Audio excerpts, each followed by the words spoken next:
کیا ہمارے گھر میں ہم عذاب قبر کو کبھی ذکر کرتے ہیں؟ کبھی بیان کیا ہم نے بچوں کو بٹھا کے فیملی کو کہ کچھ خوف کی کیفیت طاری ہو؟ اور عمل کی طرف اللہ تعالیٰ دونوں چیزیں بیان فرماتا ہے، جنت کے بیانات بھی ہیں، عذابات کا ذکر بھی ہے، تاکہ خوف اور امید یہ دو چیزیں ہیں جو عمل پر انسان کو ابھارتی ہیں۔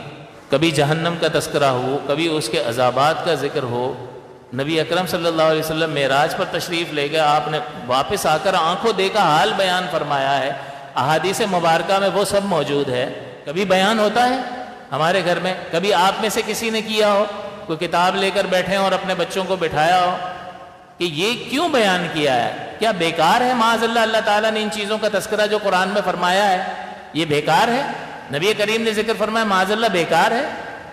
ارے اس سے زیادہ کسی چیز کی افادیت نہیں ہے، لیکن بالکل آنکھیں بند ہیں، کبھی کوئی توفیق نہیں ہوتی ہے کہ ان چیزوں کا تذکرہ بار بار بار بار آپ اپنے نبی کا ذکر بار بار کریں گے، ان کی اچھائیوں کا، ان کے اخلاق حسنہ کا ذکر بار بار کریں گے، تبھی تو آپ کا بچہ کہے گا کہ اتنے اچھے تھے ہمارے نبی، ایسا عظیم کردار تھا ہمارے نبی کا۔ تبھی تو اس کے دل میں اس نبی صلی اللہ علیہ وسلم کے لیے محبت کے جذبات بیدار ہوں گے۔ جب یہ محبت اب جڑ پکڑ جائے گی تو پھر اس نبی کے خلاف کوئی بھی ادنا سی توہین والی بات سننے کے لیے آپ کو کہنا نہیں پڑے گا دیکھو توہین کی ہے، اندر سے آواز آئے گی بھائی کیا کہہ رہے ہو۔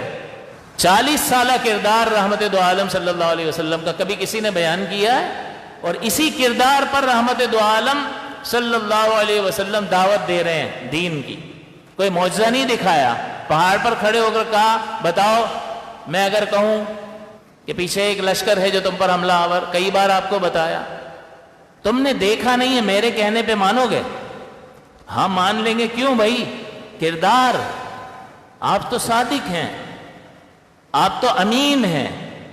اس جھوٹ بولنے والے معاشرے میں ایک صادق، آپ صادق، آپ کی صدق کا اور آپ کی امانت کا ہر ایک معترف ہے، چاہے کردار کا کیسا بھی ہو وہ شخص، حضور کی صداقت اور امانت کا معترف ہے، امین ہے، امین، جیسا دیا گیا ہے ویسا واپس کریں گے۔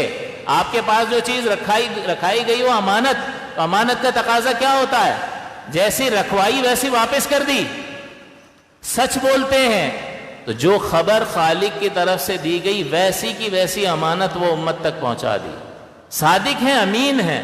کسی نے کوئی الزام لگایا ہو، کوئی پرائیویٹ میٹنگ میں آپ نے فلاں وقت میں یہ کیا تھا، آپ لوگوں کے سامنے، تو ہم لوگوں کے سامنے بڑے اچھے بن رہے ہوتے ہیں نا، اور پرائیویٹ اپنے دوستوں میں ہمارے معاملات کچھ اور ہو جاتے ہیں۔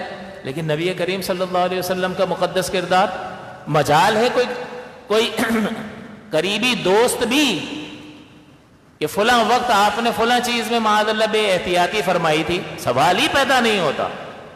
اسی لیے تو میرے اور آپ کے آقا صلی اللہ علیہ وسلم نے فرمایا کہ جب حضرت عبداللہ ہر بات لکھ لیا کرتے تھے اور صحابہ نے کہا تم حضور کی ہر بات لکھ لیتے ہو، کبھی حالت غضب میں ہیں، کبھی خوشی کی حالت میں ہیں، ان کیفیات کی وجہ سے آدمی کے منہ سے کچھ بھی نکل سکتا ہے، تم ہر بات ہی لکھ لیتے ہو۔ حضور نے کیا فرمایا؟ اے عبداللہ لکھ لیا کرو، میری زبان سے حق کے سوا کچھ نکلتا ہی نہیں۔ آپ اور میں کہہ سکتے ہیں ہماری ہر چیز لکھ دی اور سب کو بتا دو، جو میں بند کمرے میں کرتا ہوں وہ بھی سب کو بتا دو، جو لوگوں کے سامنے کرتا ہوں سب کو بتا دو۔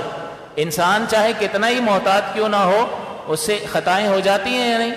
غلطیاں ہو جاتی ہیں، وہ غلط فیصلے کر لیتا ہے، سلی مسٹیکس اس سے ہو جاتی ہیں، حماقتیں اس سے سرزد ہو جاتی ہیں، سب کچھ ہوتا ہے یا نہیں ہوتا؟ لیکن میرے اور آپ کے آقا صلی اللہ علیہ وسلم کیا فرما رہے ہیں؟ پہنچا بتاؤ، لکھ لیا کرو۔ اس کا مطلب یہ کردار کی کتنی عظمت اور کتنی پختگی ہے۔ کوئی کہہ سکتا ہے کہ نوٹ کر لو، لکھ لو، جو کرتا ہوں سب کو بتا دو، کوئی ایک ایسا کائنات میں دکھا دو۔ انبیاء کا مقام و مرتبہ بہت بلند و بالا ہوتا ہے، تو کبھی نبیوں کا ذکر، کبھی سیرت انبیاء، کبھی رحمت دو عالم صلی اللہ علیہ وسلم کا ذکر خیر گھر میں بڑوں نے کیا ہے۔ جب کریں گے تبھی تو درود پاک پڑھنے کی عادت پیدا ہوگی، حضور سے محبت پیدا ہوگی، اور جب حضور سے محبت پیدا ہوگی تو آپ کے دین سے بھی محبت پیدا ہوگی۔ لیکن نہیں، ہم کچھ بھی نہیں کریں گے، جو بھی کرنا ہے مولانا نے کرنا ہے۔ تو بھائی ایک جمعے کے خطاب میں جس میں آپ حالت دیکھ لیں کہ 12:30 بجے بیان شروع ہوا ہے، 1 بجے تک یہ حصہ بھرا نہیں ہے. یہ لوگوں کی حالت ہے. دین پہنچانے والا بھی آتا ہے تو کیسے ہوگا دین کا کام؟ کس طرح سے معاشرے میں بہتری آئے گی؟ کس طرح سے ہر جگہ پر آپ کو اللہ کے رسول کی جیتی چلتی پھرتی تصویریں نظر آئیں گی کہ جو حلیہ مبارکہ اللہ کے پیارے حبیب کا تھا ویسے ہی حلیے والے سارے کے سارے نظر آئیں گے. جو ظاہر ہمارا اسلام ہم سے مطالبہ کرتا ہے کسی بھی درجے میں، مستحب قرار دیتا ہے یا بعض چیزیں مطالبہ کرتا ہے شدت کے ساتھ، ان چیزوں کو اب چہرے پر یہ وجاہت کی علامت ہے یا نہیں ہے، لیکن بہرحال ہمارے نبی کی تو داڑھی تھی، امتی کی نہیں ہے. کیوں نہیں ہے بھائی؟ کل بروز قیامت جن کی شفاعت حاصل کرنی ہے ان کے سامنے کیا چہرہ لے کر جائے گا؟